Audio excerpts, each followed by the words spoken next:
Hello बच्चों, जैसा मैंने एक जनरल कॉमन वीडियो में भी बोला था, तो पेपर में ऐसे क्वेश्चंस रखे हैं जो आपको कम से कम एफर्ट में पूरे बॉटनी के पोर्शन में ज़्यादा से ज़्यादा जानने में और ऐसी चीज़ों को जानने में हेल्प करेंगे जहाँ जहाँ आपसे गलती होने की संभावना ज़्यादा है या जहाँ मेजॉरिटी बच्चे गलती कर रहे हैं। पेपर में ऐसी गलतियां करवाई जा रही हैं जो पकड़ में ही नहीं आती उस टाइम। ऐसे क्वेश्चन रखे हैं जिनसे आपकी प्रैक्टिस हो जाए, गलतियां पकड़ना सीख जाओ, पीवाईक्यू का पैटर्न सीख जाओ, तो फटाफट चलते हैं पेपर पर पहुंचते हैं। ऐसे हमने इस पेपर में 45 क्वेश्चन लिए हैं पूरे बॉटनी के सिलेबस से। बहुत मदद करेंगे आपकी ये एक्चुअली नीट एग्जाम में क्वेश्चंस को करेक्टली हिट करने में। चलो, ये आ गया पहला क्वेश्चन हम लोगों के डिस्कशन में। इंग्लिश हिंदी सब एक साथ लेकर चलूंगा, जो जो क्रिटिकल वर्ड्स हैं उनकी हिंदी भी मैं बोलता रहूंगा। यहां पर क्या कहता है, identify the statement which is not true. सबसे पहले क्या करना है, क्वेश्चन में यह पहचानना है कि क्वेश्चन ने आपसे पूछा क्या है। यह पूछ रहा है कि जो सत्य नहीं है, मतलब इनकरेक्ट स्टेटमेंट आपसे पूछने के लिए इसने बोला है। सबसे पहले यह पहचानना है। अब यह किसके बारे में पूछ रहा है? लाइट रिएक्शन, डार्क रिएक्शन जो फोटोसिंथेसिस में हो रहा है उसके बारे में आपसे पूछता है। Flat membranous tubules connecting the thylakoid of different grana, क्या इसमें प्रेजेंट होती हैं? बिल्कुल होती हैं। Chlorophyll pigments are present in dissolved state in stroma. अब यहां संभल कर चलना है। कहता है कि जो क्लोरोफिल है वो प्रेजेंट है। अब क्लोरोफिल लिखकर आपको धोखा देने की कोशिश कर रहा है। क्लोरोफिल तो प्रेजेंट है, लेकिन क्लोरोफिल की प्रेजेंस की लोकेशन बताओ। क्लोरोफिल की प्रेजेंस की जो लोकेशन होती है वो तो थाइलाकोइड मेम्ब्रेन है, जबकि ये उसको कहां बोल रहा है? स्ट्रोमा में। तो गलत हो गया, डिसॉल्व्ड स्टेट स्ट्रोमा गलत। यही पकड़ में आ जाएगा। अगर आपके पास एकदम शार्प परफेक्ट नॉलेज है तो यही पकड़ लोगे। अदरवाइज मैं ये जरूर कहूंगा बच्चे, ऑप्शन चारों पढ़ने हैं। बायो है ये, कहां कितना गलत है ये जानने के लिए ऑप्शन चारों पढ़ने हैं। बट यहां आपको क्लियरली पकड़ में आ जाएगा कि नॉट ट्रू में जो करेक्ट आंसर जा रहा है वो जा रहा है यहां पर सेकंड। ये कोई घुलित अवस्था में उपस्थित नहीं है, डिसॉल्व्ड स्टेट में उपस्थित नहीं है। बाकी स्टेटमेंट करेक्ट नजर आ रहे हैं, बिल्कुल। It is membrane in relatively less permeable to substance ना आउटर मेम्ब्रेन। जो इनर मेम्ब्रेन है वो आउटर मेम्ब्रेन की तुलना में लेस परमिएबल है। यस, इस प्रकार के क्वेश्चन नीट 2024 में भी इस प्रकार का कंपैरिजन आया था, जो वहां पर क्लोरोप्लास्ट माइटोकॉन्ड्रिया की भी तुलना कर रहा था। स्ट्रोमा में एंजाइम्स प्रेजेंट है for the synthesis of carbohydrates and proteins. ये पॉइंट बहुत जगह उपयोग होता है कार्बोहाइड्रेट प्रोटीन का। कार्बोहाइड्रेट कौन बना रहा है? C3 cycle. और प्रोटीन बनाने के लिए क्या प्रेजेंट है यहां पर? राइबोसोम्स। हो गया। इसका मतलब बाकी सभी स्टेटमेंट करेक्ट है, इनकरेक्ट स्टेटमेंट सेकंड है। चले आगे। ऐसे ही पॉइंट्स, मतलब क्वेश्चन के साथ साथ वो पॉइंट लेते हुए चलेंगे जिनको समझना है। मेरी हर बात पे ध्यान देना है। ये एक क्वेश्चन का वीडियो जेन्युइनली आपको आपके एक्चुअल एग्जाम में उसका पैटर्न सुधारने में बहुत हेल्प करने वाला है। अगला क्वेश्चन आ गया बच्चे। इस क्वेश्चन में ना केवल क्वेश्चन का आंसर लूंगा, उससे ज्यादा इंपॉर्टेंट है क्वेश्चन को सॉल्व करने का मेथड सीखना है। मतलब ये मेथड बहुत जगह दूसरे क्वेश्चंस में काम आएगा। खाली क्वेश्चन पर डिपेंडेंट नहीं होना है, मेथड पर ध्यान देना है। ये एक क्रॉस लिख दिया जहां दोनों पेरेंट जिनको क्रॉस कर रहा है हेट्रोजाइगस लिए हुए हैं, और अब आपसे प्रोबेबिलिटी पूछ रहा है कि इस जीनोटाइप के बनने की प्रोबेबिलिटी क्या होगी। अगर कभी भी दो हेट्रोजाइगस को क्रॉस करें तो मैं एक फॉर्मूला दे रहा हूं, उसको याद करना है।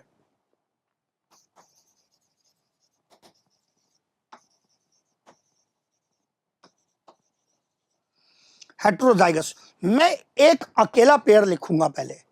अकेला पेयर, वो टी का हो, पी का हो। जैसे मैंने यहां से पी के लिए ले लिया, capital P small P cross capital P small P.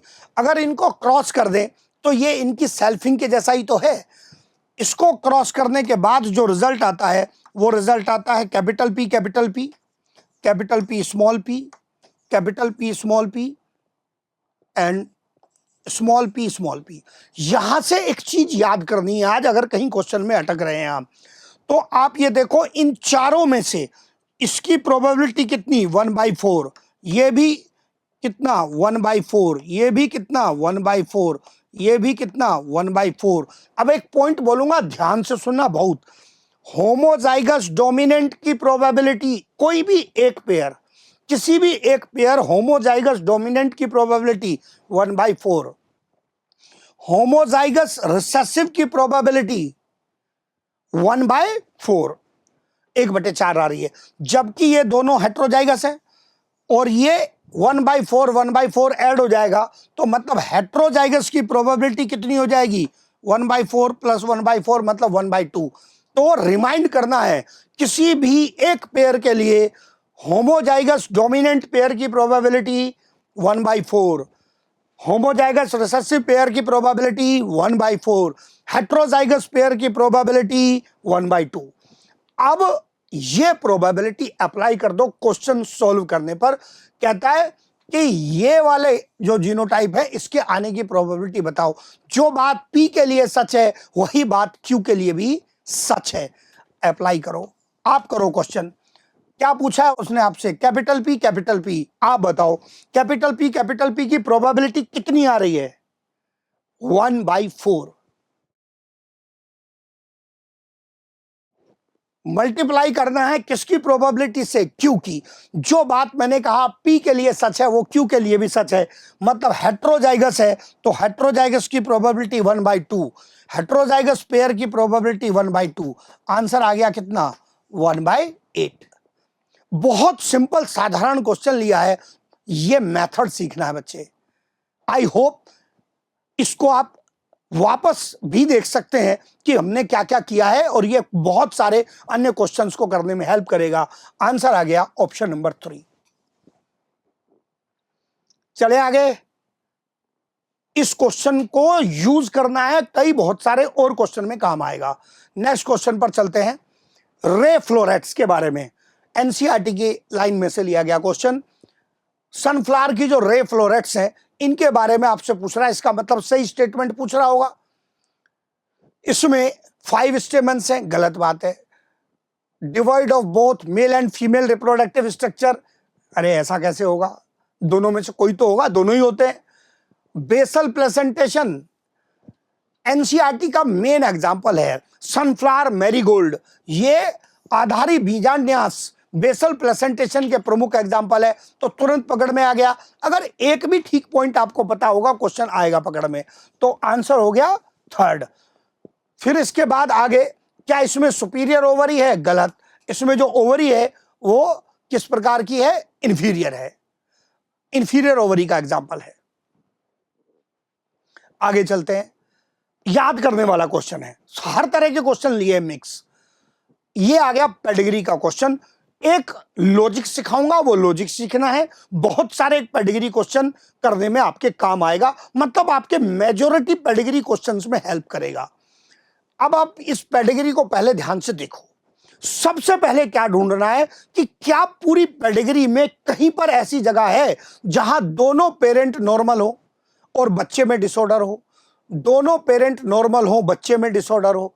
अगर दोनों पेरेंट नॉर्मल है और बच्चे में डिसऑर्डर है तो इसका मतलब एक बात तो पक्की है कि ये डिसऑर्डर कैसा है, रिसेसिव है। एक निर्णय ले लिया हमने कि डिसऑर्डर कैसा है, रिसेसिव है।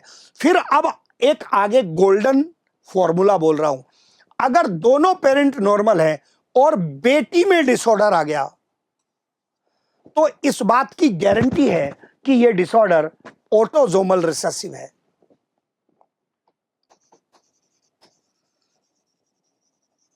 यह डिसऑर्डर ऑटोसोमल रिसेसिव है। मैं रिपीट कर रहा हूं, अगर दोनों पेरेंट नॉर्मल हैं और उनकी बेटी में जेनेटिक डिसऑर्डर है तो इस बात की गारंटी है कि यह डिसऑर्डर ऑटोसोमल रिसेसिव है। क्यों? क्योंकि एक्स लिंक्ड के मामले में ये मदर हो गई, फादर हो गया। ये फादर नॉर्मल दिख रहा है यहां पर। फादर के नॉर्मल होने पर अगर मदर कैरियर भी हो तो बेटी के कलर ब्लाइंड आने का कोई चांस ही नहीं है, ये पॉसिबल ही नहीं है। क्योंकि फादर नॉर्मल होने पर क्या बेटी कलर ब्लाइंड आ सकती है? ना, मना कर दिया। लेकिन क्या फादर नॉर्मल होने पर ऑटोसोमल रिसेसिव बेटी में जा सकता है? हाँ। इसका मतलब फादर नॉर्मल होने पर एक्स लिंक्ड रिसेसिव तो हो नहीं सकता, तो फिर क्या बचा? Autosomal recessive. इसीलिए कहा दोनों पेरेंट नॉर्मल होने पर अगर बेटी में डिसऑर्डर आ जाए तो इसका मतलब डिसऑर्डर कैसा है? रिसेसिव है और ऑटोसोमल है। अब इनको अप्लाई कर लो। The trait under study can be colour blindness. साबित कर दिया मैंने, नहीं हो सकता। मना किया अभी, कलर ब्लाइंडनेस नहीं हो सकता, यह वर्णांतता नहीं हो सकता। अब यहां पर क्या अप्लाई कराता है आपसे? ये जनरेशन दी है 2, the genotype of 2 can not be capital A.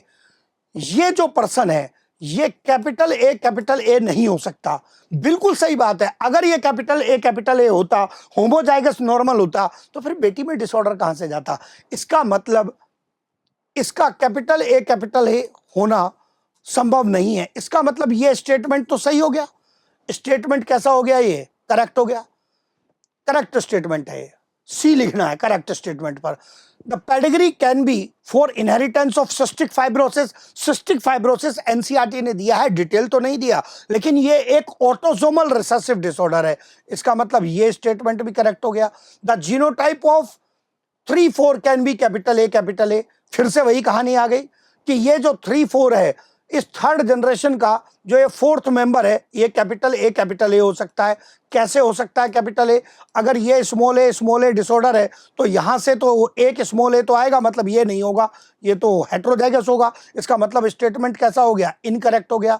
Incorrect को मैंने क्या लिखा? INC। क्या लिखा? INC। तो दो स्टेटमेंट करेक्ट आ गए, B and C only. Done. Next question, trick आ गई जी, जिस पर पहले भी धोखा दिया जा चुका है। DNA replication, the 2 strands of DNA is not separated in its entire length because. अब इनको इकट्ठा सेपरेट क्यों नहीं किया जा रहा है? पहली बात तो यह है, सेपरेट करते ही क्यों है? डीएनए के 2 स्ट्रैंड लिपटे हुए हैं, इसलिए सेपरेट करते हैं, क्योंकि जब तक दोनों को अलग नहीं कर लेंगे तो दोनों टेम्पलेट के रूप में काम नहीं कर पाएंगे। लेकिन डीएनए की लंबाई तो बहुत ज्यादा है, सारे के सारे डीएनए को खोल के सीधा कैसे मेंटेन करेगा? ऐसा मेंटेन करने के लिए तो बहुत एनर्जी लग जाएगी। इसलिए उतने ही डीएनए को ओपन करो जितने में रेप्लिकेशन करना हो, जहां रेप्लिकेशन चलाना हो। इसलिए स्ट्रेट आंसर याद करना है। It is very high energy demanding process, इसलिए डिमांडिंग एनर्जी बहुत ज्यादा है, मेंटेन करना संभव नहीं है। स्ट्रेट याद करना है। अच्छा क्वेश्चन है। Next question, Which of the given chromosomes are said to be heterobrachial? ये शब्द कई बार आपका क्वेश्चन गलत कराने के लिए उपयोग किया जाता है। मैंने कहा था ना, मैं ऐसे ऐसे मिक्स क्वेश्चन लूंगा जहां जहां बच्चों ने गलती कर रखी है। हम देखते हैं ना साल भर में कि बच्चा जो जो तैयारी कर रहा है वो क्या क्या गलती कर रहा है। कि हेट्रोब्रेकियल, हिंदी वाले फिर आकर पूछते हैं सर ये हमारे हिंदी में भी हेट्रोब्रेकियल लिखा है। हेट्रोब्रेकियल शब्द का मीनिंग बनता है जहां पर उसकी जो भुजाएं हैं, उसकी जो आर्म्स है, वो अनइक्वल हैं। अगर अनइक्वल आर्म्स है तो अनइक्वल आर्म्स को हम बोल रहे हैं हेट्रोब्रेकियल। अब तो पहचान लोगे। मेटासेंट्रिक में अनइक्वल आर्म्स है, गलत बात, बराबर है। सब मेटासेंट्रिक में अनइक्वल आर्म्स है, यस। एक्रोसेंट्रिक में यस। टीलोसेंट्रिक में नो, धोखा। टीलोसेंट्रिक में दूसरी तरफ आर्म ही नहीं है, किससे तुलना करोगे? तो इसका मतलब क्या हो गए? B and C. डन। चले, सबका बन गया होगा। फिर ड्यूरिंग ट्रांसक्रिप्शन, जब भी क्वेश्चन आए तो सबसे पहले यही पढ़ना है। क्या लिखा है क्वेश्चन में? During transcription the enzyme that facilitate the opening of DNA helix. कौन सा एंजाइम है जो कि अनुलेखन के समय डीएनए को ओपन करेगा? अब यहां पर आपको अलग अलग प्रकार के लालच दिए गए हैं। पूरा लालच तो यहां है भी नहीं। अगर मैं वो लालच लिख दूं तो बहुत लोग चपेट में आ जाएंगे। जैसे मैं लालच, इधर तो 4 ही ऑप्शन है, मैं 5वां बना के दिखाता हूं। अगर मैं बोलूं कि मैं हेलिकेज लिख दूं तब तो बहुत लोग चपेट में आ जाएंगे। ट्रांसक्रिप्शन में गायरेज, हेलिकेज, इनका डीएनए की ओपनिंग से कोई लेना देना नहीं है। आरएनए पॉलीमरेज खुद डीएनए डबल स्ट्रैंड को ओपन करने का काम करता है। Be very careful. ये है क्वेश्चन केयरफुल रहने का। क्या सिखाया मैंने यहां? क्वेश्चन को ठीक से देखना और दिए गए ऑप्शन में नहीं फंसना। पक्का नहीं फंसोगे ना? चलते हैं आगे। यहां पर क्वेश्चन आ गया अपने 11th के सिलेबस से वापस। All enzymes with respect to Krebs cycle are soluble in mitochondrial matrix except. ये पॉइंट अपन बहुत याद कराते हैं। बोलो बोलो जरा एंजाइम का नाम बोलो। हाँ बोलेंगे कुछ लोग, तुरंत आ गया होगा याद। सक्सिनेट डिहाइड्रोजिनेज कौन सा एंजाइम है जो माइटोकॉन्ड्रियल मैट्रिक्स में नहीं है? कहां प्रेजेंट है? इनर मेम्ब्रेन में। कहां प्रेजेंट है? इनर मेम्ब्रेन में। तो एंजाइम कौन? Succinate dehydrogenase. अब इसका मतलब यह बताना है कि सक्सिनेट डिहाइड्रोजिनेज इनमें से क्या चला रहा है। आओ, फाउंड इन इंटरमेम्ब्रेन स्पेस। धोखा, इंटरमेम्ब्रेन स्पेस नहीं है, इनर मेम्ब्रेन है। Catalyses a reaction in TCA cycle, पक्का करेगा ही। During which FAD molecule is reduced to FADH2. अब बताओ जजमेंट लेकर, क्या इसी एंजाइम की प्रेजेंस में एफएडी से एफएडीएस2 बनता है? ये एंजाइम चलाता है सक्सिनेट से फ्यूमरेट बनने का स्टेप, और बिल्कुल इसी स्टेप पर एफएडी के रिडक्शन से बनता है FADH2 at inner membrane of mitochondria. तो यही ऑप्शन करेक्ट ऑप्शन है। यही है जो एफएडीएस2 का निर्माण कर रहा है इस स्टेप पर। बाकी में और गलती ढूंढ के देख लो। सक्सिनाइल कोएंजाइम में से सक्सिनिक एसिड, गलत बात। ये तो जीटीपी बनाने वाला स्टेप है। फिर उसके बाद बाहरी झिल्ली में, नो, कोई चांस ही नहीं। वो तो पूरे क्रेब्स साइकिल का कोई लेना देना नहीं है उससे। तो क्वेश्चन ध्यान से पढ़ेंगे, अपने आप बनेगा। आई होप कुछ अंडरस्टैंडिंग आई होगी, क्वेश्चन को हैंडल करना सीखा होगा, करना कैसे है। चले आगे। नेक्स्ट क्वेश्चन साधारण मैचिंग है, पर नीट में मैचिंग टाइप के क्वेश्चन आते हैं। एक एक को मैच करते जाना है। कई तो नीट के मैचिंग के ऐसे क्वेश्चन होते हैं जो एक ही मैचिंग से बन जाते हैं। 4 में से एक मैच करो, ऑप्शन 1 से ही बन जाता है। पर यहां मैंने ऐसा क्वेश्चन नहीं लिया है जो 1 से ही बन जाएगा। थोड़ी मेहनत करवाऊंगा आपसे, हाँ मुझे भी करनी पड़ेगी। तो प्रोफेज के बारे में, पूर्वावस्था के बारे में बात कर रहा है। तो प्रोफेज में क्रोमोसोम्स के कंडेंसेशन की प्रक्रिया चलती है। ढूंढते कहां लिख रहा है? Best phase two study shape, formation of 2 chromatid, condensation of chromatin material. इसका मतलब ए किस में आना चाहिए? 3 में। तो ये बाहर हो गया, ये बाहर हो गया। A3 यहां भी है, यहां भी है। मेटाफेज में क्रोमोसोम सबसे ज्यादा कंडेंस होते हैं, एक लाइन में लगे होते हैं। तो best study shape study, best stage to study the shape. अब यहां शेप वाले मामले में संभल के चलना है। क्यों? एनसीईआरटी केवल मॉर्फोलॉजी लिखकर भाग गया है। खाली मॉर्फोलॉजी वर्ड लिखा हो तो आंसर मेटाफेज, ऐसे याद करना है। M for metaphase, M for morphology of chromosome, M for metaphase, M for morphology. लेकिन अगर शेप पूछेगा तो आंसर जाएगा एनाफेज। इसका मतलब शेप स्टडी कहां? एनाफेज। मॉर्फोलॉजी स्टडी कहां क्रोमोसोम की? मेटाफेज में। बचा कौन? टिल्लू भैया, टीलोफेज। टीलोफेज फॉर्मेशन ये तो आप कर ही लोगे यार, ऑफ 2 डॉटर न्यूक्लियाई। इसका मतलब ए में 3, बी में 4, इधर भी बी में 4, बी में 4। मैंने कहा था ना मेहनत कराऊंगा। फिर उसके बाद सी में 2 या 1, सी में 2 या 1, सी में कौन जा रहा है? 1। ये बाहर हो गया, ये बचा। टेंटड़ें। चलो हाँ जी, हो गई सही मैचिंग। अब यहां पर अभी एक चैलेंज है, टेंटड़ें नहीं है भैया। एनसीईआरटी ने जब हिंदी में लिखा है तो उसने हिंदी करते हुए ये जो शब्द है आकृति, इसका उपयोग ही नहीं किया। अंग्रेजी वाले क्वेश्चन को देखें, इसमें हमेशा शेप लिखा है तो एनाफेज, क्योंकि एनसीईआरटी उसकी हिंदी में आकारी की लिखकर भाग गया। आकारी की अलग शब्द है और आकृति अलग शब्द है। जो यहां क्वेश्चन में लिखा है ये करेक्ट है, इसी वजह से हिंदी वालों के कई क्वेश्चन गलत होते हैं। So please be safe, follow this question. फिर आ गया हमारा मॉर्फोलॉजी, पहुंच गए। True false, China rose and cotton belong to the same family, malvaceae. अरे बेसिक एग्जांपल है, इतना तो याद करना ही पड़ेगा कि चाइना रोज और कॉटन, गुड़हल और कपास दोनों मालवेसी कुल के हैं। बिल्कुल सही कथन है, कोई दिक्कत ही नहीं है। राइजोफोरा, कौन है राइजोफोरा, बोलो। एग्जाम्पल याद नहीं होगा तो नहीं करोगे, एग्जाम्पल के बिना ये बेसिक एग्जाम्पल से क्वेश्चन कैसे बनेगा। राइजोफोरा एक मैनग्रोव प्लांट है। क्या है? एक मैनग्रोव प्लांट है। इन मैनग्रोव प्लांट्स में आपने क्या पढ़ा है? इन मैनग्रोव प्लांट्स में आपने पढ़ी है मॉर्फोलॉजी में रेस्पिरेटरी रूट्स।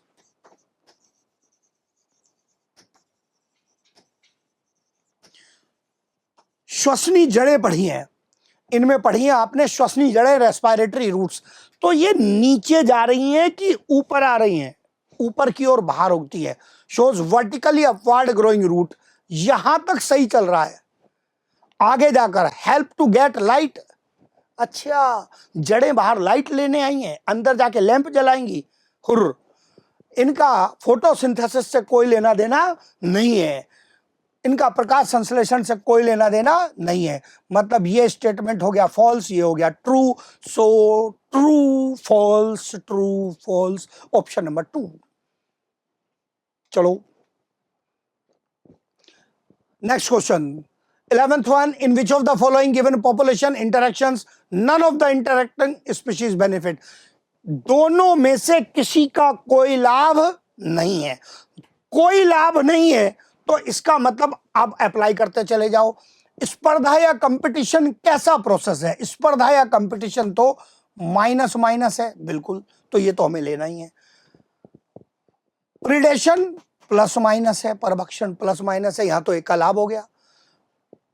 प्रोटोकॉपरेशन प्लस प्लस है, प्लस प्लस है, सिम्बायोसिस नहीं होता ये। नॉन ऑब्लिगेटरी रिलेशन अगर प्लस प्लस हो उसको हम प्रोटोकॉपरेशन बोलते हैं, तो ये प्लस प्लस हो गया, तो दोनों का लाभ हो गया। और आखिरी केस यहां पर एमेंसलिज्म का केस आ गया। यहां पर जो एमेंसलिज्म का केस आ गया, एमेंसलिज्म है 0 माइनस, आ गया क्या? 0 माइनस। यहां पर आप देखेंगे कि एमेंसलिज्म में 0 माइनस, तो कौन से केस है? यहां पर हिंदी में डिफरेंस आ रहा है बच्चे, इंग्लिश को स्टैंडर्ड मानना। यहां पर कौन से केसेस है जो कोई भी प्लस शो नहीं करते हैं? कंपटीशन है जो प्लस शो नहीं करता, और एमेंसलिज्म है, मतलब A and D, A and D. Next question आ गया बच्चे, all the given plant tissues are रीडिफरेंशिएटेड।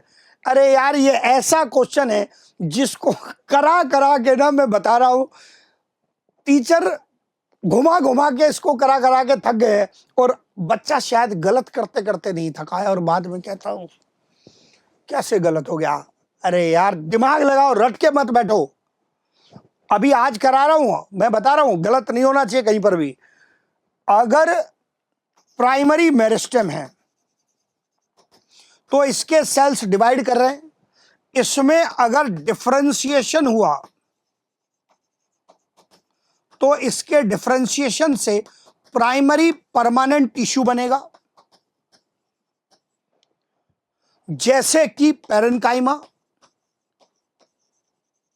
तो ये आ गया डिफरेंशिएशन, पहली बार विभेदन हुआ है, उसका परिपक्वन हुआ है, डिफरेंशिएशन हुआ है। अब अगर फिर से इसको डिवाइड करने की जरूरत पड़ जाए तो इसका होगा डी डिफरेंशिएशन, निर्विभेदन होगा, और इससे बनेगा सेकेंडरी मेरिस्टेम। इससे बनेगी क्या? Secondary meristem. ये जो सेकेंडरी मेरिस्टेम बन गई, इस सेकेंडरी मेरिस्टेम का ही एक एग्जांपल, जैसे कि कोई भी जो कैम्बियम है, कॉर्क कैम्बियम वगैरह, ये सेकेंडरी मेरिस्टेम है, यहीं से बन जाएगा क्वेश्चन। अब अगर इसका रीडिफरेंशिएशन किया, पुनर्विभेदन किया, अब बनेगा सेकेंडरी परमानेंट टिश्यू। ये बन गया सेकेंडरी परमानेंट टिश्यू। बच्चे इसमें से secondary phloem, secondary permanent tissue, secondary xylem, secondary permanent tissue, और कॉर्क भी तो सेकेंडरी परमानेंट ही है। इसी के नाम में तो अकेले में कॉर्क कैम्बियम लगा है, ये तो डिवाइड कर रहा है, ये डिफरेंशिएटेड नहीं है। इसका मतलब वो यही तो पूछ रहा है कौन सा रीडिफरेंशिएटेड नहीं है, ये तो रीडिफरेंशिएशन से पहले है। इसका मतलब आंसर कौन हो गया? Cork cambium. पूरे प्रोसेस को पहचान लेना, यहीं से क्वेश्चन को ठीक करना, पहचान लेना। एक एग्जांपल लिया है यही समझाने के लिए। चले, हाँ जी, बहुत प्रॉब्लम क्रिएट किए हुए हैं एजर्सन रीजन। हम लोग कोशिश कर रहे हैं कि आपके एजर्सन रीजन अप्रोच को बेस्ट कर सकें, आप क्वेश्चन हैंडल करना सीख सको। An individual affected with sickle cell anemia shows change in the shape of RBC. Biconcave disc से शेप कैसी हो गई? Sickle shape. और यह प्रभाव मुख्य रूप से ज्यादा कब दिखता है? जब ऑक्सीजन कंसंट्रेशन क्या हो जाए? लो हो जाए, लो ऑक्सीजन टेंशन हो जाए। Mutant haemoglobin in sickle cell anaemia of the affected individual undergoes polymerisation. यहां जो ये पॉलीमराइजेशन वर्ड है ना, ये बहुत दुखी करता है बच्चे को। यहां इस पॉलीमराइजेशन शब्द का अर्थ कोई पॉलीमर बनना नहीं है, हीमोग्लोबिन की शेप में चेंज होना है। तो क्या हीमोग्लोबिन की शेप में चेंज होने से ही आरबीसी की शेप चेंज हो जाएगी? यस। इसका मतलब ये करेक्ट एग्जांपल है, करेक्ट एक्सप्लेनेशन है इस चीज का। क्योंकि बच्चे अगर आरबीसी के अंदर क्या भरा है? हीमोग्लोबिन, उसकी शेप चेंज होगी तो वो आरबीसी की शेप को भी अफेक्ट करेगी। A is true but R is false? No. A is true, A and R false? No. Both A and R are true but R is not? No. A and R are true and R is the correct explanation? Yes. मतलब आप देखो, मैंने आपके सामने option पूरे पढ़े हैं, ऐसे ही पूरे ऑप्शन पढ़ने हैं, जल्दी नहीं करनी है। कहाँ क्या मीनिंग है? ये सीक्वेंस बार बार चेंज हो जाती है क्वेश्चंस में, उसके हिसाब से चलना है। चले, in a polynucleotide chain 3' 5' phosphodiester linkage joints, ये किसको जोड़ता है? ये जरा लिंकेज पहचान लें। अगर मैं आपके सामने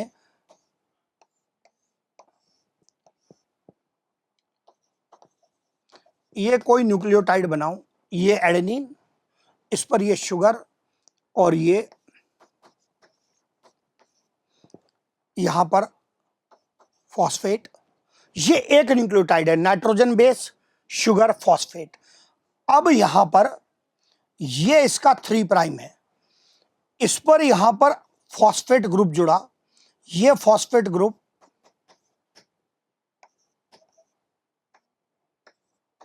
इसको दूसरे न्यूक्लियोटाइड से जोड़ रहा है।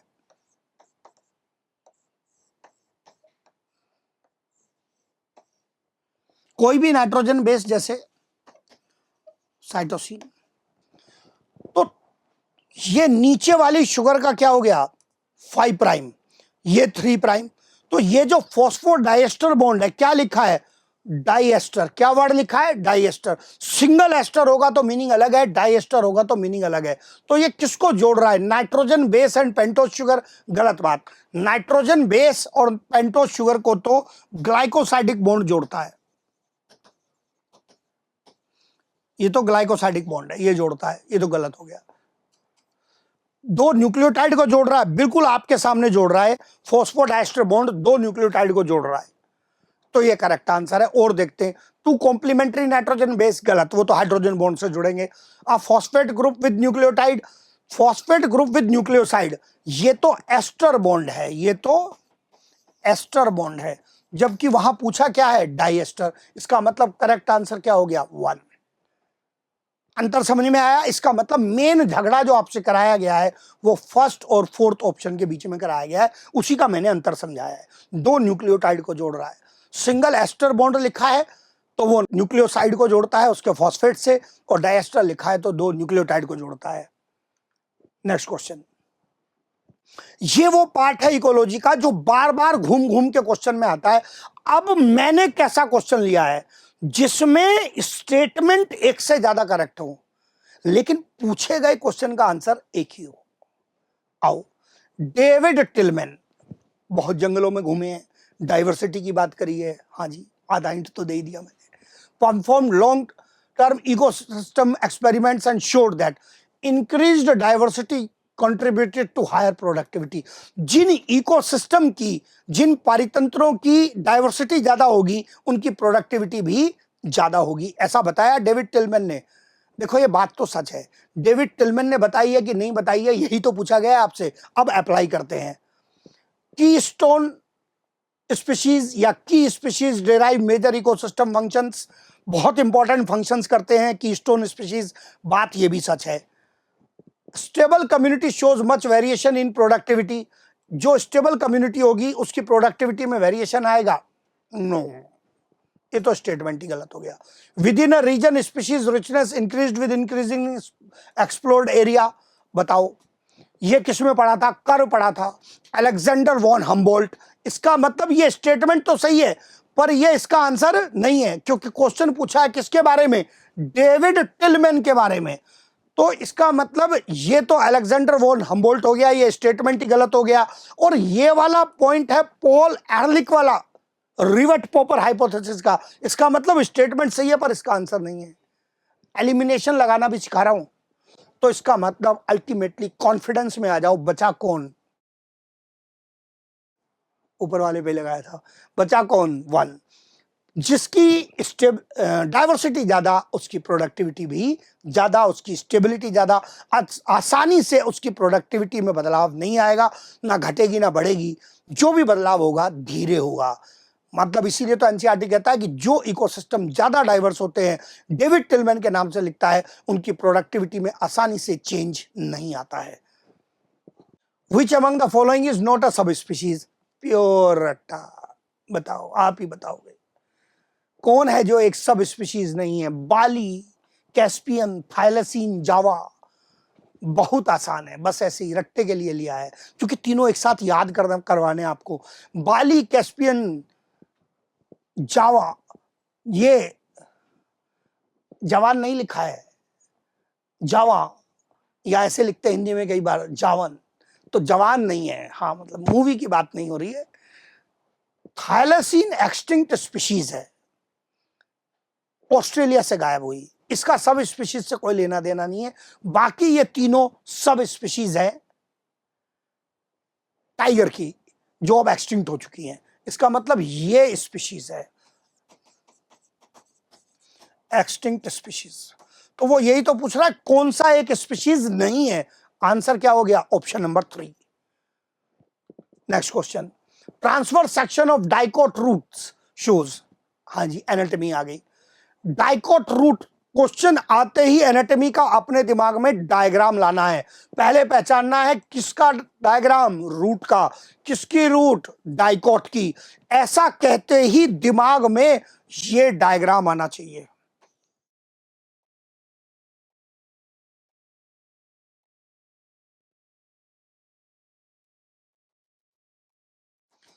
जिसमें 4 वेस्कुलर बंडल्स हैं,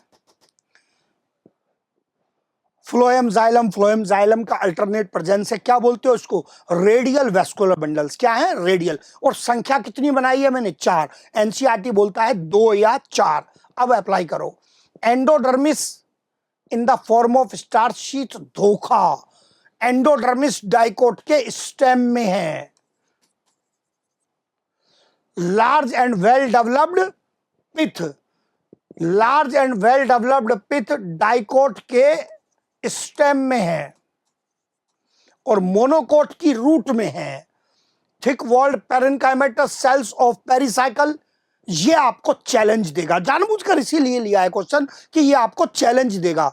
अब एक बारी में समझ नहीं पाओगे। क्या सिखा रहा हूं? एलिमिनेशन सिखा रहा हूं बच्चे। ये गलत हो गया, ये गलत हो गया। Usually more than 6 vascular bundle, गलत। ये तो मोनोकोट की प्रॉपर्टी है। इसका मतलब 3 पॉइंट में गलती निकाल ली। अब अगर पेरिसाइकल पक्का याद भी नहीं है तो ये क्वेश्चन छोड़ना नहीं है। हाँ, तो क्योंकि पेरिसाइकल पर कई बार बच्चे डाउट में आते हैं कि सर पता नहीं एक लेयर है, वॉल थिक है कि नहीं है। एनसीईआरटी की लाइन है। इसका मतलब कौन सा करेक्ट हो गया? ऑप्शन नंबर 3 करेक्ट हो गया। हाँ जी, हिंदी मीडियम वाले प्यारे बच्चों, कनेक्ट हो रहा है? इतने कोई भारी भरकम शब्द नहीं है। दोनों लैंग्वेज बराबर बोलूंगा तो बहुत ज्यादा समय लग जाएगा, वीडियो आपका लेंदी हो जाएगा। जहां जरूरी हो रहा है वहां पर बोल रहा हूं। जो परिरंभ है वो मोटी भित्ति वाली पेरेन्काइमा कोशिकाएं हैं। हाँ, डाउट क्या आता है, बच्चे क्या लेकर आते हैं, सर सामान्य रूप से तो पेरेन्काइमा थिन वॉल पढ़ाते हो, ये थिक वॉल क्यों लिखा हुआ है? हाँ जी, पेरिसाइकल में है, इसीलिए तो क्वेश्चन लिया है, ताकि आप यहां डाउट में ना आए। आज ही सिखा दूं, एग्जाम में कहीं यूज हो गया तो आज ही पक्का कर लेना है। चलें, सीख गए?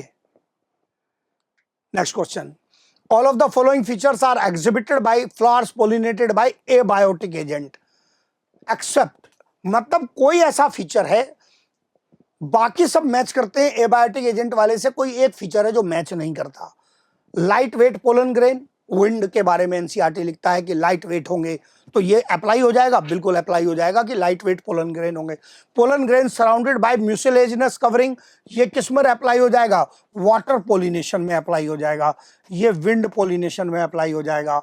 फिर कहता है कि इनमें आवश्यक रूप से नेक्टार प्रेजेंट होगा, मकरंद प्रेजेंट होगा। क्या करेंगे मकरंद का? हवा को खिलाएंगे, पानी को पिलाएंगे? यही गलत है, कोई नेसेसिटी नहीं है। Flowers are packed into inflorescence, हाँ, एनसीईआरटी कहता है कि बहुत सारे फ्लावर्स होंगे जो एक इन्फ्लोरेसेंस में कॉम्पैक्ट होंगे ताकि पोलन ग्रेन्स के ट्रैप होने के चांस बढ़ जाए। इसका मतलब क्या एक्सेप्शन हुआ? 3। Next question, in bacterial cells mesosome help in all follow except. अब ये क्वेश्चन कई बच्चों ने गलत किया, क्योंकि अगेन ऑप्शंस बहुत क्लोज है। फॉर्मेशन ऑफ सेल वॉल, बताओ भित्ति के निर्माण में मेसोसोम कैसे हेल्प कर रहा है? क्योंकि ये करता है यहां पर श्रावण का कार्य। भित्ति बनाने के लिए जो मटेरियल है उसको बाहर कौन श्रावित करेगा? मेसोसोम। सिक्रीशन का काम कर रहा है, एनसीईआरटी लिखता है सिक्रीशन का काम कर रहा है, तो ये बात तो सही है, ये एक्सेप्शन नहीं है। सिक्रेशन प्रोसेस अपने आप ही आगे ऑप्शन में। फिर transfer of nucleoid from one cell to another cell, ये कंफ्यूजन क्रिएट करेगा, क्योंकि डीएनए जुड़ा होता है मेसोसोम के साथ, तो हम आसानी से निर्णय नहीं ले पाएंगे, जजमेंट नहीं ले पाएंगे कि ये ट्रांसफर में कंसीडर करें कि ना करें। ऑप्शन देखते हैं जी आगे, कहा ना बायोलॉजी में 4 ऑप्शन पढ़ने हैं। Increase the surface area of plasma membrane, बच्चे एक बात बताओ, जब मेसोसोम बनाने में मेम्ब्रेन फोल्ड होगी तो सरफेस एरिया तो बढ़ेगा, सरफेस एरिया बढ़ेगा, मतलब ये स्टेटमेंट भी करेक्ट है। So correct correct correct. अगर जजमेंट नहीं ले पा रहे थे तो अब लेंगे ना, कौन इनकरेक्ट है, कौन एक्सेप्शन है? 3rd आ गया आंसर, मेथड पहचान गए। इसका मतलब न्यूक्लियोइड का थोड़ी ट्रांसफर करता है, न्यूक्लियोइड भाग है वो पूरा, उसमें जो डीएनए है केवल उसके रेप्लिकेशन में और उसके ट्रांसफर में हेल्प करता है। शब्द डीएनए है, ना कि न्यूक्लियोइड। नेक्स्ट क्वेश्चन, स्टेटमेंट पढ़ने हैं, ऐसे क्वेश्चन में सबसे पहले जाना है नीचे और यह पता करना है पूछा क्या है। क्या पूछ रहा है? इनकरेक्ट। क्या पूछ रहा है? गलत कथन कौन सा है? सबसे पहले यही पहचानो क्वेश्चन में, स्टेटमेंट भी बाद में पढ़ना, अब गलत पढ़ना शुरू करो। CO2 is the major limiting factor for photosynthesis, प्रकाश संश्लेषण के लिए CO2 प्रमुख सीमाकारी कारक है। C3 प्लांट के लिए CO2 लिमिटिंग फैक्टर है, और दुनिया में ज्यादा कौन? C3 plant. इसका मतलब ये स्टेटमेंट तो करेक्ट है। फिर dark reaction being enzymatic are temperature independent, जल्दी नहीं करनी है। अगर एंजाइमेटिक होगा तो टेम्परेचर इंडिपेंडेंट नहीं हो सकता, टेम्परेचर डिपेंडेंट होगा। यह स्टेटमेंट इनकरेक्ट हो गया। For every CO2 molecule entering into Calvin cycle, 3 molecules of ATP and 2 molecules of NADH are required. जब हम इसको पढ़ेंगे तो अब हमारे पास ऑप्शन देगा, एक तो इनकरेक्ट हो गया, यहां जजमेंट लेना है। ऑप्शन में उसने यहां हमें अकेला बी ऑप्शन यहां दिया नहीं है, तो हमारे लिए तो और आसान हो गया। अगर अकेला बी दे देता तो हम फंस जाते। क्यों? यहां है धोखा, बहुत महीन, ऐसा कि हाथ में भी नहीं आए बहुत देर तक। NADPH बनता है, ना कि NADH। यहां पर धोखा है और वो भी बहुत महीन धोखा। यूज जो होता है, उपयोग जो होता है, वो होता है NADPH का, ना कि NADH का। इट मींस, बात पकड़ में आ गई? तो ये भी क्या हो गया? इनकरेक्ट। मतलब इनकरेक्ट हो गए कौन? बी एंड सी। हाँ जी, दिखा? ऐसे ही पहचानना है। चलो चलते हैं अगले क्वेश्चन पर। फिर आ गया एजर्सन रीजन। मेरी नजर से ये आसान एजर्सन रीजन है, बहुत इजी है। सामान्य रूप से इतने एजर्सन रीजन इतने आसान टाइप के आपको दिखते नहीं है, पर आपको प्रैक्टिस कराने के लिए, कुछ जानकारी देने के लिए साधारण क्वेश्चन भी चाहिए। Meiosis, fertilisation are responsible for maintaining the chromosome number constant from generation to generation. मैंने ये क्वेश्चन लिया है ये समझाने के लिए। मियोसिस क्रोमोसोम के नंबर को रिड्यूस करता है, यस, लेकिन एनसीईआरटी कहता है कि पैराडॉक्सिकली नंबर को मेंटेन भी करता है। मेंटेन किस में करता है? Generation to generation. ये पहचानना है कैसे। Meiosis reduces the chromosome number to half in the gametes and it get restored in the zygote by the process of fertilisation. और क्या चाहिए जिंदगी में? सही तो बोल रहा है वो। मियोसिस ने आधा किया, फर्टिलाइजेशन ने पूरा वापस वहीं ला दिया। यही जीवन है। सो करेक्ट एक्सप्लेनेशन है। Both and are true. No, both A and R are true and R is the correct explanation. 10. चलो, मिसमैच पूछ रहा है कि मिसमैच कौन है, असुमेलित कौन है। ये चैप्टर बहुत जान खाता है बच्चों की। कितनी बार हार्मोन पढ़ लिए, क्वेश्चन पढ़ने के बाद अपने हार्मोन खराब हो जाते हैं।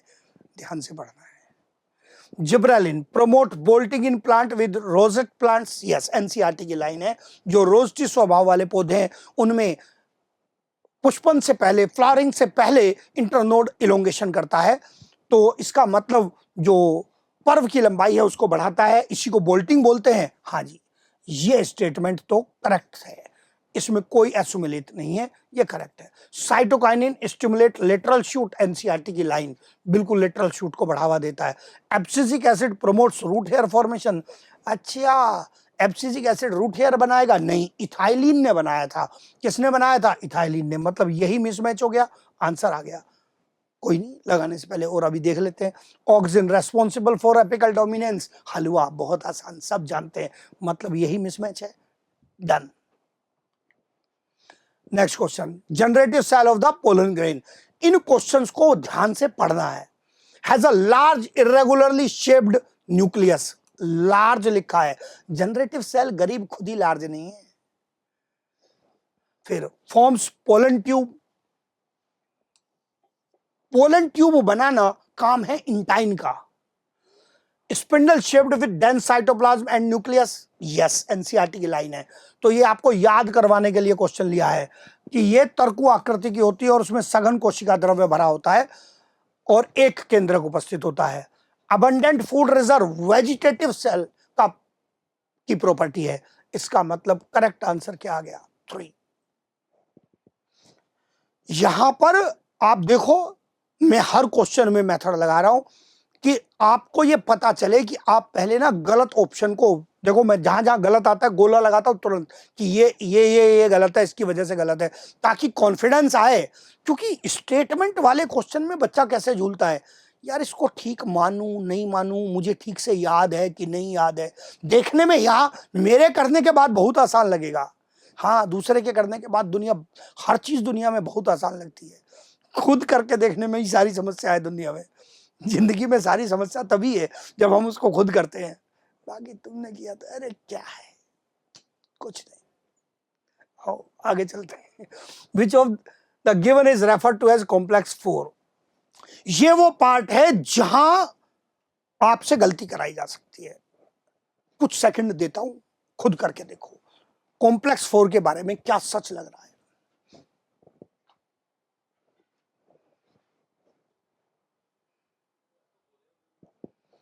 अप्लाई करते हैं।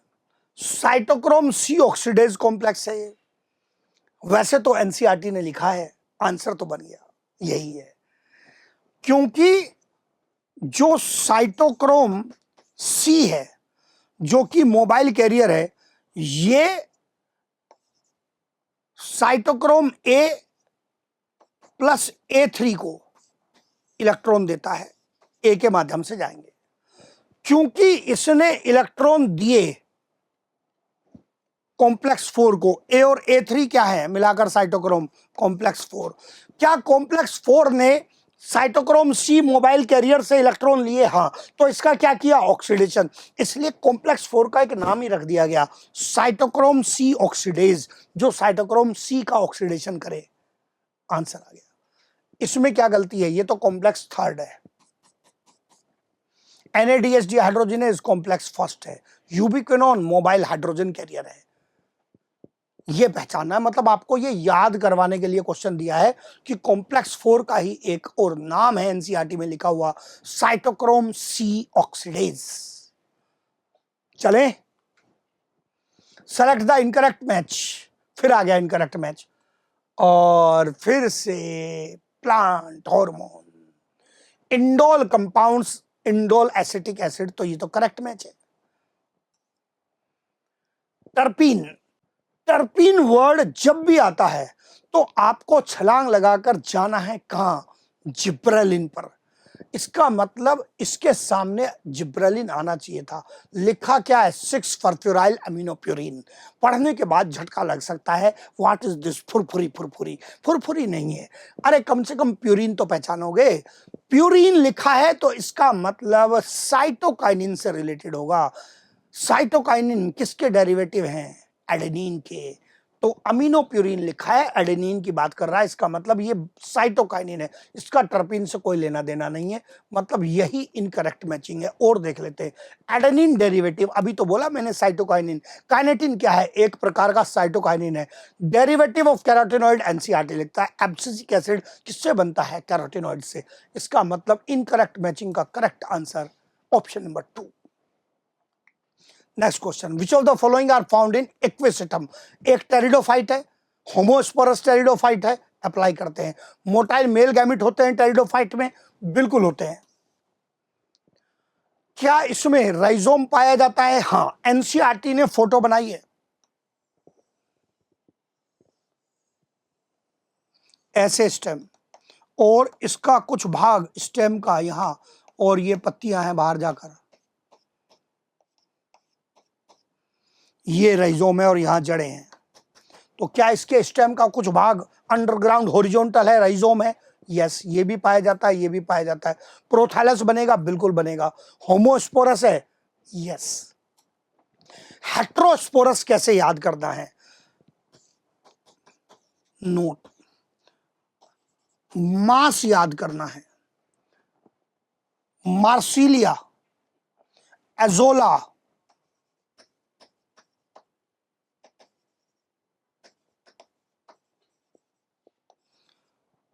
सेल्विनिया, स्लेजिनेला।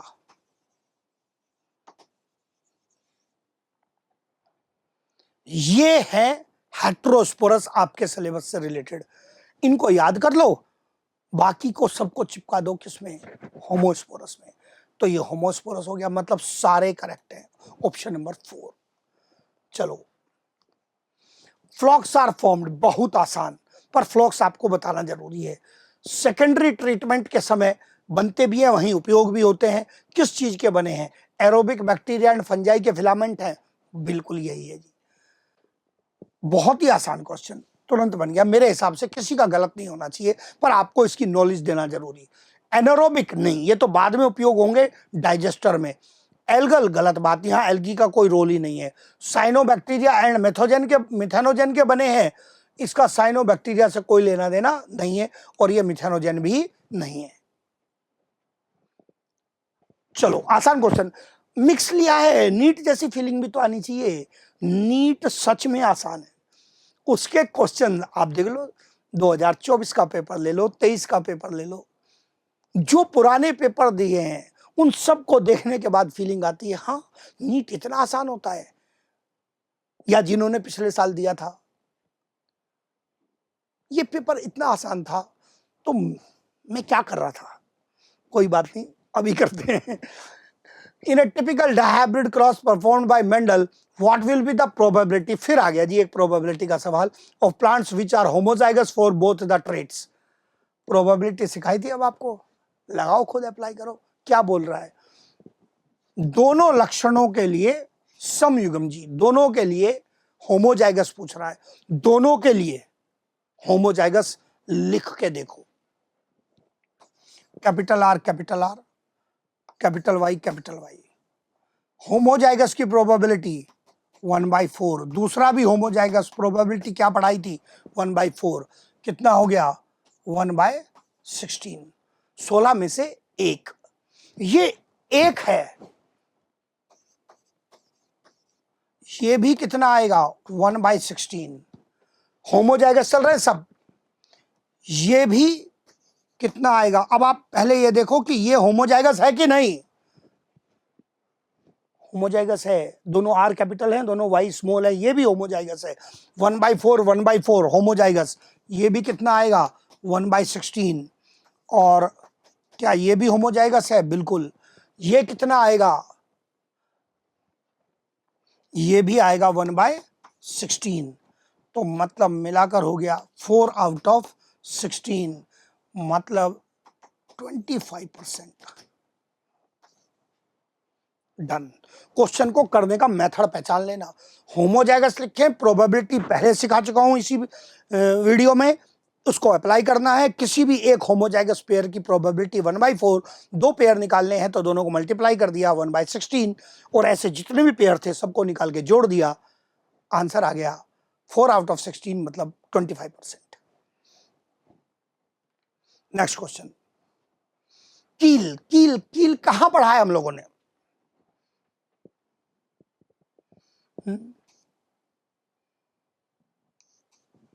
किसके उसमें पाए जाते हैं? ये पढ़ा था हमने पी वाली फैमिली में, उसके फ्लावर स्ट्रक्चर में, पेटल में, जो नीचे वाले छोटे पेटल्स हैं आपस में फ्यूज्ड हैं। तो क्या इसमें से पहचान लोगे कि फेबेसी का मेंबर कौन नजर आ रहा है? फिर वही एलिमिनेशन लगा के देखो। टमाटर और मिर्ची, कुछ नहीं समझ में आए तो उल्टे चल जाओ, सोलेनेसी है। लिली के तो नाम में ही लिलियसी है। बचा कौन? ट्राइफोलियम। आंसर, चलो। In Krebs cycle, a molecule of GTP is synthesized during the conversion of succinyl coenzyme to succinic acid. अभी इसी वीडियो में पीछे पढ़ाया था, ये बात सच है। ये Krebs साइकिल का एक SLP है, ये Krebs साइकिल का एक SLP है। NADH plus H positive is reduced to NAD plus। क्या Krebs साइकिल में NADH plus H positive बनता है? हाँ बनता है, लेकिन यहां आपको धोखा दिया जा रहा है। 3 स्टेप लिखकर ऐसा कर रहा है कि हाँ हम याद करके आए हैं, 3 स्टेप में NADH2 बना था।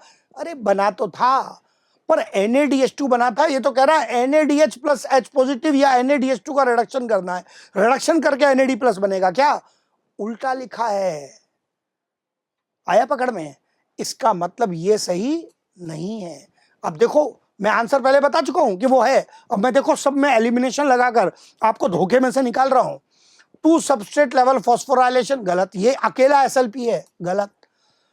ओनली 1 डीकार्बोक्सिलेशन रिएक्शन, गलत। Krebs साइकिल में 2 जगह CO2 रिलीज होती है, इसीलिए आप 6 कार्बन सिट्रेट से चले थे, आखिरी में 2 कार्बन का ऑक्सलो एसिटिक एसिड बचेगा। कम से कम कुछ याद नहीं रहे तो ये तो पता चलेगा कि 6 कार्बन के सिट्रेट या सिट्रिक एसिड से ऑक्सलो एसिटिक एसिड, 4 कार्बन बचा तो 2 कार्बन कहां गए? मेरे घर ना, CO2 एनवायरमेंट में। ये गलत। इसका मतलब बचा कौन?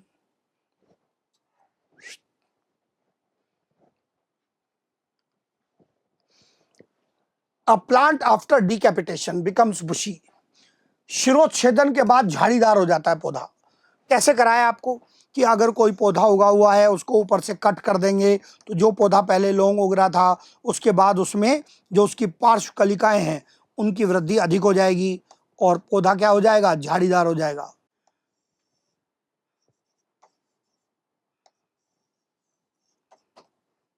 इस प्रकार से पार्श्व कलिकाएं जो पहले छोटी थी उनकी वृद्धि ज्यादा हो जाएगी। जो पार्श्व कलिकाएं पहले छोटी थी वो अब बड़ी हो गई हैं, ब्रांचेस में उग गई हैं, इसका मतलब इससे पौधा झाड़ीदार हो जाएगा, बिल्कुल। तो इसका मतलब ये बात सही है, पहला ऑप्शन। अब बाकी में गलती फिर देख लो। एपिकल बड के रिमूवल से स्टेम इलोंगेशन होगा, गलत बात। Apical bud releases some hormone which kill lateral bud, नहीं, किल थोड़ी करता है, उसकी वृद्धि को रोकता है। फिर उसके बाद lateral buds have auxins which are suppressed in presence of cytokinin. Cytokinin की प्रेजेंस में सप्रेशन थोड़ी होता है, वो तो लेटरल बड्स को प्रमोट करता है। इसका मतलब removal of apical bud promotes growth of lateral buds into branches, आपको बनाकर दिखा दी। इसका मतलब आंसर क्या हो गया कि शीर्ष कलिकाओं को हटाने से जो पार्श्व कलिकाएं उनकी वृद्धि होगी और पौधा क्या हो जाएगा, झाड़ीदार हो जाएगा। चले, हाँ जी, फिर से धोखे वाला क्वेश्चन। फ्रूट ऑफ एप्पल, लगाओ जरा दिमाग, आप करो। 3 सेकंड का मौन रख रहा हूं। True fruit does not have seeds. Apple, अरे यार ये तो सभी जानते हैं, ट्रू फ्रूट नहीं है भाई। फॉल्स फ्रूट, हाँ, लालच, एंड हैज सीड्स। अब फॉल्स फ्रूट है, इसमें सीड माने नहीं माने, फॉल्स फ्रूट है तो सीड होंगे कि नहीं होंगे। अरे यार प्रैक्टिकली क्वेश्चन करोगे तो वैसे ही बन जाएगा। सेब खाते हो तो अंदर से बीज निकलते कि नहीं निकलते, निकलते हैं। फॉल्स फ्रूट कहना अलग बात है और पार्थिनोकार्पिक फ्रूट कहना अलग बात है। पार्थिनोकार्पिक फ्रूट थोड़े ये फॉल्स फ्रूट है, थैलेमस से बना है, इसका मतलब फॉल्स फ्रूट है, सीड्स है, यही करेक्ट है। यहां कहता है ट्रू फ्रूट, फिर गलत हो गया। पार्थिनोकार्पिक, नो नो नो, इसका मतलब आंसर क्या बन गया, सेकंड। आसान, चले, हाँ चालाकी थी बस, वो बता दिया आपको। Which among the following are the characteristic of man made ecosystem. यहां पर मानव निर्मित पारितंत्र के गुण पूछ रहा है। बहुत बच्चों से क्वेश्चन गलत हुआ है, जहां पर उन्होंने क्वेरीज अराइज की हैं। अबंडेंट साइकिलिंग ऑफ न्यूट्रिएंट, तेजी से न्यूट्रिएंट साइकिलिंग चलेगी, गलत बात है। हमारे द्वारा निर्मित जो भी इकोसिस्टम होंगे उनमें न्यूट्रिएंट साइकिलिंग फास्ट नहीं होगी। हम तो अपने हिसाब से सिस्टम को ग्रो करा रहे हैं, कोई हमने उसमें इतने सारे डिकम्पोजर्स नहीं लगा के रखे हैं कि चलो पैदा हो मर जाओ डिकम्पोज हो, नहीं। इसका मतलब ये स्टेटमेंट गलत है। सिंपल फूड चेन, बिल्कुल। मैन मेड इकोसिस्टम में ज्यादा घना जाल नहीं होगा फूड वेब का, वो सिंपल फूड चेन होगी, क्योंकि नेचुरल इकोसिस्टम में इतने ज्यादा प्रकार की डाइवर्सिटी है, इतने ऑर्गेनिज्म है कि वहां पर कॉम्प्लेक्स चेन्स बनती है और उनसे कॉम्प्लेक्स वेब बनता है। तो मैन मेड इकोसिस्टम में सिंपल फूड चेन होगी। लिटिल डाइवर्सिटी, ये पक्का याद करना है, मतलब डाइवर्सिटी कम होगी, मतलब बी और सी करेक्ट हो चुके। लो प्रोडक्टिविटी, गलत बात है। हमारे बनाए हुए इकोसिस्टम में प्रोडक्टिविटी कम नहीं है। किससे याद करना है, फसल से याद करना है। खेत में फसल उगाई है तो वो कम प्रोडक्टिविटी के लिए उगाई है, अरे ज्यादा प्रोडक्टिविटी के लिए उगाई है। मैं जंगल के हाई डाइवर्सिटी वाले से तुलना नहीं कर रहा हूं। यहां वास्तव में प्रोडक्टिविटी शब्द जो उपयोग होता है ना मैन मेड इकोसिस्टम में, वो यूज होता है हार्वेस्टेबल प्रोडक्टिविटी से। खेत में से हमने कितने उत्पादन हमने लिया है, तो वो कम है कि ज्यादा है। हम तो कोशिश कर रहे हैं कि पूरा का पूरा ज्यादा उत्पादन मिले हमें, तो इसका मतलब ये पॉइंट करेक्ट काउंट नहीं होगा। तो बचे कौन, बी एंड सी। करेक्ट पूछ रहा है हमसे, हाँ जी। तो आगे क्या हमारे पास, बी एंड सी। अगला क्वेश्चन आ गया, सेल पोजिशन अवे। इसने भी बहुत बच्चों को दुखी किया है क्वेश्चन ने। फ्रॉम एनसीईआरटी की लाइन है, from the root apical meristem. Root apical meristem से जो दूर में पोजीशन है, ये रूट एपिकल मेरिस्टेम, और यहां पर इससे ये रूट कैप बना रहा है। अब बच्चा कहता है कि सर मैं अवे के लिए इधर जाऊं कि इधर जाऊं। एनसीईआरटी ने जो अवे लिखा है वो इधर के लिए लिखा है, याद कर लेना है। ये डाउट तो आएगा, रोज आएगा, इसीलिए तो बच्चे क्वेश्चन गलत कर रहे हैं। तो ये इसके लिए लिखा है। वैसे इस क्वेश्चन में ट्रिक थी बनाने की क्वेश्चन को। तो डिफरेंशिएट करेगा, क्या बनाएगा, रूट कैप बनाएगा। क्या बनाएगा, रूट कैप। फिर जो बाहर की ओर पेरिफेरी पर है तो वो क्या बनाएंगे, एपिडर्मिस। तो अब यहां आप देखो दो ऑप्शंस में एपिडर्मिस है, ये तो वैसे ही बाहर हो गया। बाहर पेरिफेरी पर एंडोडर्मिस तो बनने से रही, इसमें एपिडर्मिस है, इसमें एपिडर्मिस है। तो अब यहां पर बाह्य त्वचा दो जगह पर है। अब आप जजमेंट लो कि बाह्य त्वचा के साथ एपिडर्मिस के साथ यहां आप रूट हेयर बनाओगे कि रूट कैप। अरे यार, रूट हेयर तो एपिडर्मिस से बनेंगे, वो मेरिस्टेम से कहां बनेंगे? तो बाद में बनेंगे मैच्योरेशन जोन में एपिडर्मिस से। इसका मतलब रूट हेयर नहीं तो मदद करी क्वेश्चन को ये बताने में कि ये एलिमिनेट हो गया, ये नहीं हो सकता, तो बचा कौन? Root cap and epidermis. मतलब मैंने आपको सिखाया है, या तो आपको एनसीईआरटी की लाइन याद हो या साइंस लगाकर एलिमिनेट करना सीखना है, और सीख जाओगे, कॉन्फिडेंट रहोगे ना, क्वेश्चन बनेगा, दिखेगा, मीनिंग दिखेगा उसका। Select the correct set of cell organelle which do not contain deoxyribonucleic acid. अब यहां पर इसने आपको माइटोकॉन्ड्रिया, क्लोरोप्लास्ट में डीएनए है, डिऑक्सीराइबोन्यूक्लिक एसिड है, इन दोनों में तो है। लाइसोसोम एंड वैक्यूल दोनों में से किसी में नहीं है। पर बच्चे का मेन डाउट क्या आएगा, सर वैक्यूल ऑर्गन है क्या? सच में देखें तो वैक्यूल ऑर्गन नहीं है, पर यहां इस हिसाब से नहीं चलना है बच्चे। क्वेश्चन का टारगेट, क्वेश्चन सेटर की लैंग्वेज देखनी होती है। क्लोरोप्लास्ट में, न्यूक्लियस में डीएनए है, इनमें तो है। अब माइटोकॉन्ड्रिया में डीएनए है, यस। राइबोसोम में डीएनए है, नो। मतलब एक में तो है ना। अब एक में है तो इसका मतलब ये भी आंसर नहीं हुआ। तो वैक्यूल चाहे ऑर्गेनल हो या ना हो, आंसर यही है करेक्ट सेट पूछने का जिसमें डीएनए ना हो, मतलब ऑप्शन नंबर 3। क्वेश्चन की सेंस पहचाननी है कि करवाना क्या चाह रहा है। Next question, geneticist observed that two complexly linked genes. Next question, Geneticists observed that the two completely linked genes do not segregate independently। मतलब किन्हीं दो जीन के बीच में कंप्लीट लिंकेज आ रहा है। ये पॉइंट ऐसा है जो एनसीईआरटी ने डायरेक्ट दिया तो नहीं है, पर रिसेंट टेस्ट में इस क्वेश्चन ने बहुत सारे बच्चों को परेशान किया। वैसे मैंने क्लास में कराया हुआ है, फिर भी कुछ बच्चे फंसे हैं जिन्होंने शायद उस पर ध्यान नहीं दिया। यदि दो जीन के बीच में कहीं पर पूर्ण रूप से संलग्नता आ गई, तो पूर्ण रूप से संलग्नता आने पर, कंप्लीट लिंकेज आने पर, डाइहाइब्रिड क्रॉस का रिजल्ट मोनोहाइब्रिड क्रॉस के जैसा आएगा। और अगर डाइहाइब्रिड क्रॉस का रिजल्ट मोनोहाइब्रिड क्रॉस के रिजल्ट जैसा आएगा, तो इसका मतलब रिजल्ट आएगा 9331 से बदलकर क्या हो जाएगा, F2 का रिजल्ट 3:1। ये मैं करके दिखाता हूं, थोड़ा सा अप्लाई करना। अगर capital A, capital A, capital B, capital B cross किया अपने पेरेंट को, small A, small A, small B, small B, तो F1 बन गया capital A, small A, capital B, small B, ये F1 बन गया।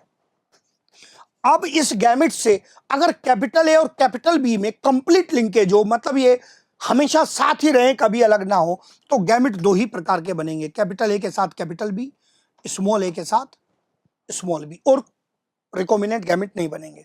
अब इनको क्रॉस करा के देख लो, कैपिटल ए के साथ कैपिटल बी, स्मॉल ए के साथ स्मॉल बी, ये रिजल्ट आ गए।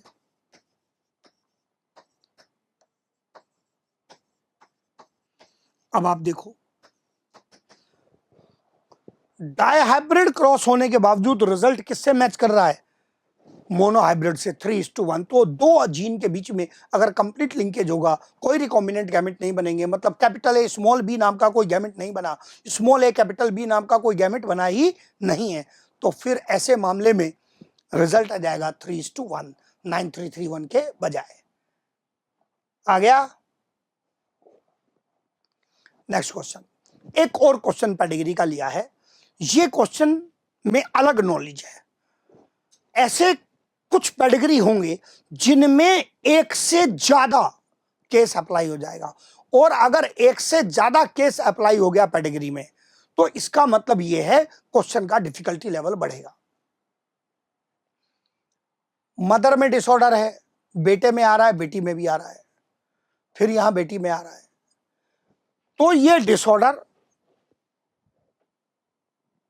में डिसीजन लेंगे, तो क्योंकि मदर से बेटे बेटी में दोनों में जा रहा है, और एक भी जगह ऐसी नहीं है जहां पर दोनों पेरेंट नॉर्मल हो, इसका मतलब पहली प्रोबेबिलिटी लेनी है कि डिसऑर्डर कैसा है, डोमिनेंट है।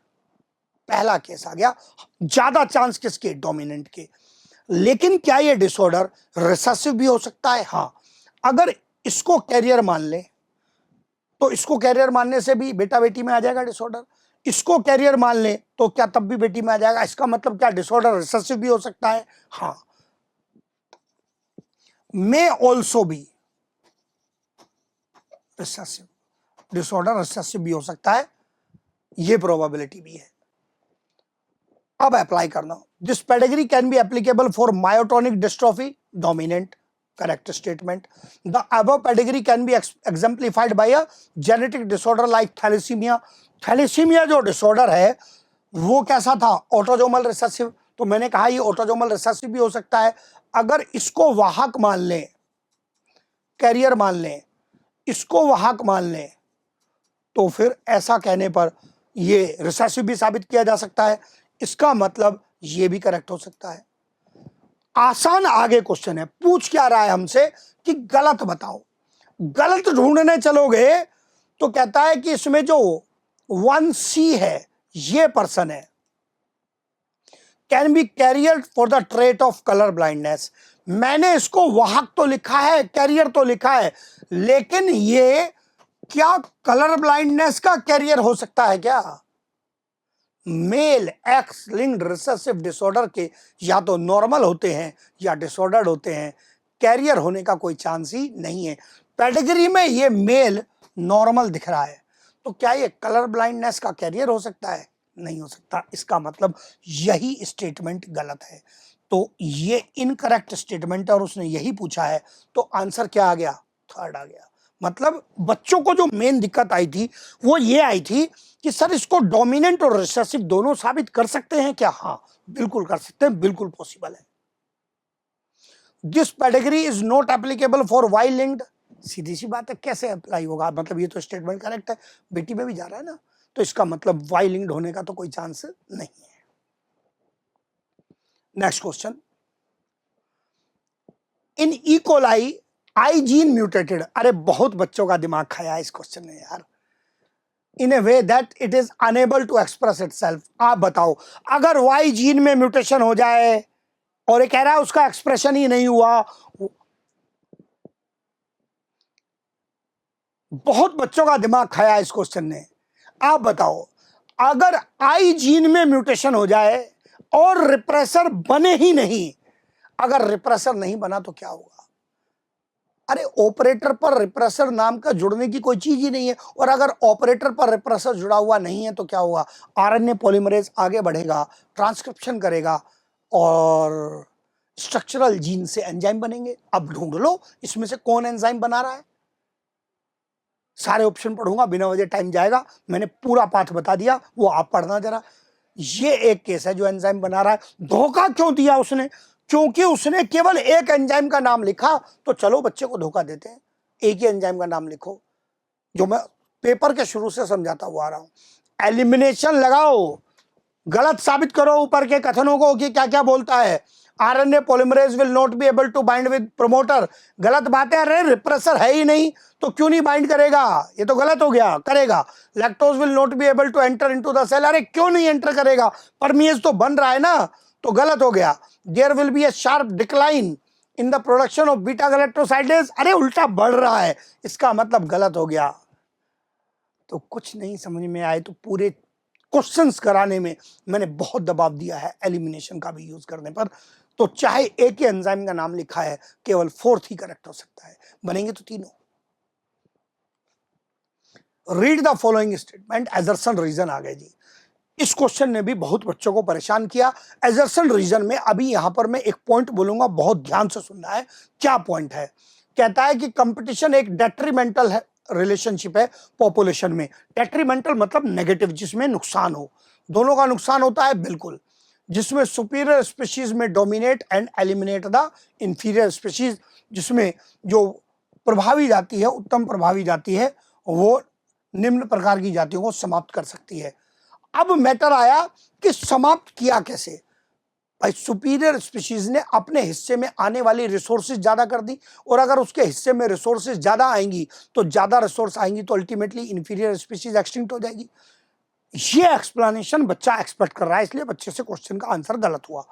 अब यहां पर अगर क्वेश्चन में ऐसा लिंक मिल जाए जिसमें वो बता रहा है कि सुपीरियर स्पीशीज जो है वो एक्सपेरिमेंटली रिमूव कर दें तो इंफीरियर स्पीशीज को फायदा हो सकता है। बच्चे एक बात बताओ, यहां इसने सुपीरियर के बारे में बात करी, फिर सुपीरियर की प्रॉपर्टी बता दी, और ये बता रहा है कि अगर सुपीरियर स्पीशीज को हटा दें तो इंफीरियर को बेनिफिट होगा।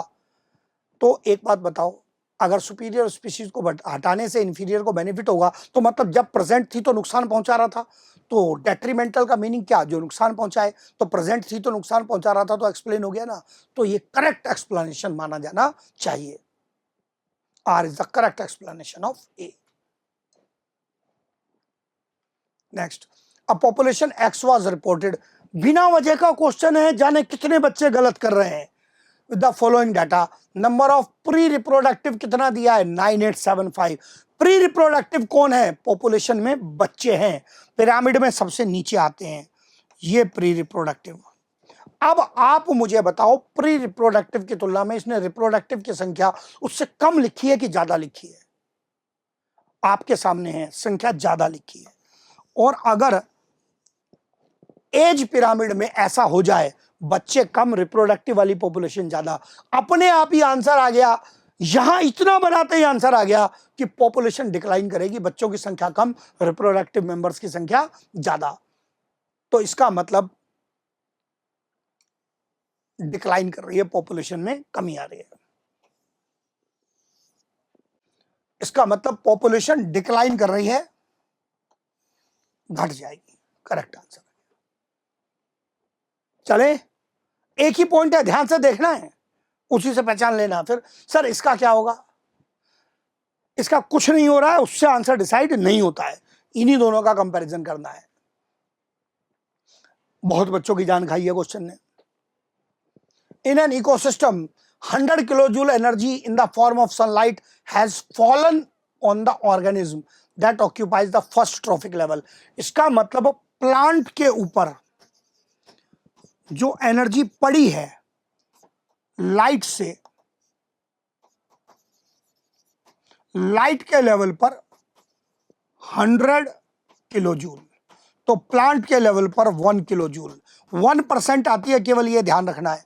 लाइट से प्लांट पर एनसीईआरटी लिखता है पिरामिड में एनपीपी कितना, 1%।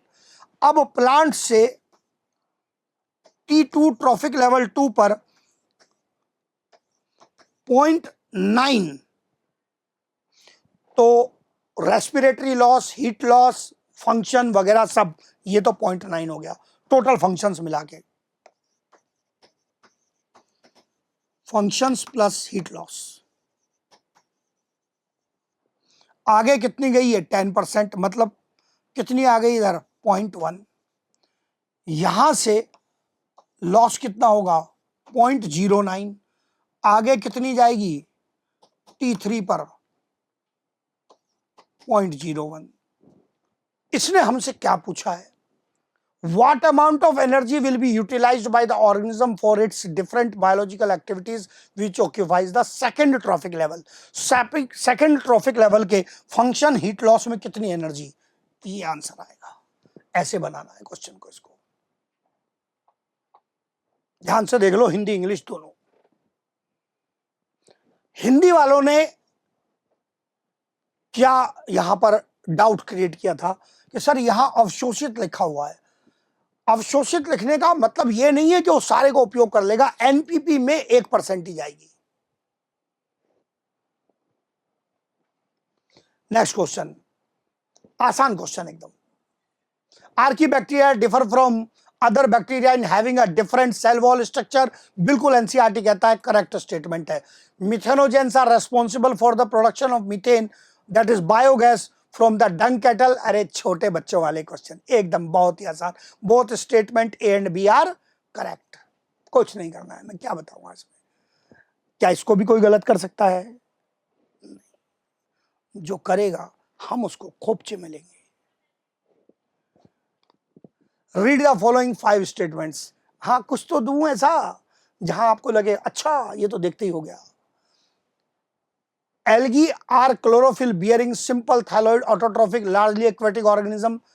करेक्ट स्टेटमेंट है. Pyrenoid contain protein beside starch. Correct statement है. पायरिनोइड के सेंटर में प्रोटीन, पेरिफेरी पर starch. Fucus and Volvox exhibit anisogamous type. बिल्कुल गलत बात. दोनों में उगेमस होता है. दोनों में उगेमस होता है. गलत स्टेटमेंट है. इनकरेक्ट स्टेटमेंट है. Chlorella is used as food supplement by the space travelers. Yes. फिर इसके बाद fucoxanthin is present in brown algae. बिल्कुल अच्छे से हम पहचानते हैं. इसका मतलब ये करेक्ट, ये करेक्ट, ये करेक्ट, ये करेक्ट. पूछा क्या है हमसे आगे? Choose the correct option. अब यहां देखो, और आपका टाइम खाने का. ये क्वेश्चन होते हैं टाइम खपाने वाले. Only A, B and E are correct? नहीं जी, डी भी करेक्ट है. All are correct statement except C. Yes, मिल गया. तो इसलिए पहले ही ऊपर लिख के आए हैं. अब हमसे वो कुछ भी पूछ ले जाके हम आंसर कर देंगे. कि सी को छोड़कर बाकी सब क्या है? करेक्ट कथन है. Which of the following statement is incorrect with respect to diatoms? मेरे हिसाब से आसान क्वेश्चन होना चाहिए कि डायटम महासागरों में मुख्य उत्पादक है, मेन प्रोड्यूसर है. एनसीईआरटी की लाइन है. बिल्कुल सच्ची बात है जी. The cell wall forms two thin overlapping shells which fit together in a soap case और सोप बॉक्स. करेक्ट है. Cell wall are easily destructible. नहीं, एनसीईआरटी लिखता है इनडिस्ट्रक्टेबल. ये कहता है आसानी से विनाश हो जाता है इनका. नहीं, आसानी से विनाश नहीं होता. ये अविनाशकारी है, मतलब ये इनडिस्ट्रक्टेबल है, डिकम्पोज नहीं होती है. किसके कारण? सिलिका का जमाव होने के कारण. तो इनकरेक्ट स्टेटमेंट पूछा है, इनकरेक्ट आ गया. चलें, खत्म होने पर आ गए हम लोग. आखिरी क्वेश्चन आ रहा है. सारे क्वेश्चन खुद करने हैं आपको, फिर से वापस रिवाइज करके देखने हैं. हाँ, मेरे आंसर देने से पहले वीडियो को 1.5 पे चलाओ, खुद क्वेश्चन को देखो, आंसर करो, तब मुझे बोलने दो. विच of the following is the structural component of the ecosystem? ये क्वेश्चन बहुत बच्चे गलत करते हैं. स्ट्रक्चरल कंपोनेंट कहने का मतलब है उसकी संरचना, स्ट्रक्चर बनाए, आंखों से दिखेगा. तो इसका मतलब क्या डिकम्पोजिशन या अपघटन स्ट्रक्चर है? नहीं बच्चे, ये तो एक फंक्शन है, एक्टिविटी है. स्पीशीज कंपोजिशन शायद आप जजमेंट ना ले पाए. मैं एक डायग्राम याद रखने को बोलूंगा. कुछ बड़े पेड़ हैं, कुछ उससे छोटी झाड़ियां हैं, कुछ हर्ब्स हैं. इसको क्या कहता है एनसीईआरटी? स्ट्रैटिफिकेशन. इस स्ट्रैटिफिकेशन में आप अप्लाई करो, अलग अलग लेयर बनेंगी. स्तरीकरण हो गया, ये स्ट्रैटिफिकेशन हो गया. तो ये तब तो बनेगा जब स्पीशीज कंपोजिशन अलग अलग होगी. इसका मतलब इससे तो स्ट्रक्चर दिखाई दे रहा है, तो पक्का यही स्ट्रक्चरल है. और दूसरों को भी देखता हूं. प्रोडक्टिविटी फोटोसिंथेसिस से आ रही है. फोटोसिंथेसिस किसी स्ट्रक्चर का नाम नहीं है, फंक्शन का नाम है. न्यूट्रिएंट साइक्लिंग एक एक्टिविटी है, वो कोई फंक्शन नहीं है. इसका मतलब स्ट्रक्चरल कंपोनेंट या इसका संरचनात्मक घटक कौन बचा? उसका प्रजाति संगठन या उसकी स्पीशीज कंपोजिशन. तो बच्चों, जैसा मैंने कहा है, हाँ जी, जो लोग आखिरी तक आए हो उनके लिए वीडियो को चलाओ. मेरे आंसर करने से पहले सभी वीडियो में ऐसे ही करना है. टीचर के आंसर करने से पहले खुद पहले अपना आंसर निकाल लो. खूब सारी अच्छी प्रैक्टिस होगी. ऐसे और बहुत सारे अच्छे अच्छे क्वेश्चन टीम आकाश आपके पास लेकर आती रहेगी. Thank you.